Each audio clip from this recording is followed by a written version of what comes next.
Today we get to do something really exciting. We're taking the walls down. These get in the way of flow, and there's no need to have them. So, what was the starter parts room, a week and a half ago, is pretty soon just going to be part of our larger layout. As you can see, they're taking this 70s groovy wood paneling off.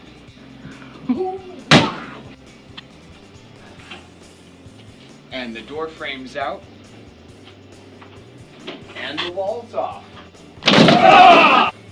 And look at this. I can just walk straight to the back room. How about that? I'm liking it. We already have the wall gone from between the plating room and what was Aladdin's cave. And we're doing our best here to create flow.